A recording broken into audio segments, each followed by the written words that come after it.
موبایل د ټلپې تر ټولو زبردسته او پټ کوډ چې تاسو به حیران کی.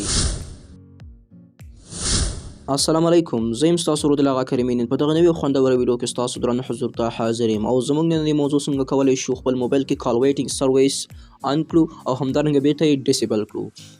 دوستانو، زموږ ملګري موږ ته زنګ وهي، موږ نه غواړو چې د هغې موبایل اوچت کړو، همدارنګه موږ دغه یو کوډ دایلوو، نو کله چې هغه موږ ته زنګ وهي نو هغې ته به موږ مصروفه ښیي یا بیزي به مو ورته ښیي.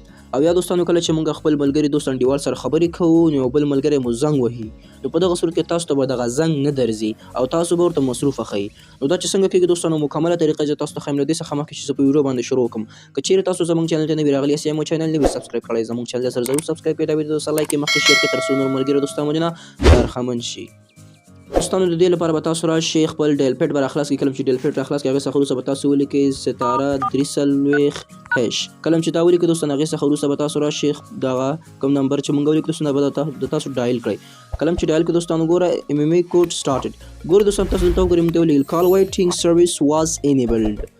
دا زموږ لپاره انیبل شو. او که چیرې تاسو غواړئ دا بیرته ډیسیبل کړئ چې ملګري دوستان ورته زنګ وهي تاسو ورته مصروفه ونه ښیئ دوستانو، بیرته یې ډیسیبل کړئ، تاسو به څه کوئ دوستانو، تاسو به بیرته راشئ دغه کوم هیش چې دی دوستانو ګورئ دا به وایي. کله چې دا ووایي دوستانو، بیا به تاسو ولیکئ 340. کله چې 340 ولیکئ دوستانو، هغې څخه وروسته به دوباره بیا هیش ولیکئ. کله چې هیش ولیکئ دوستانو، هغې څخه وروسته کوم سیم چې تاسو ورنه وایټینګ کړی دوستانو، هماغه سیم ورته تاسو بیا انتخاب کړئ.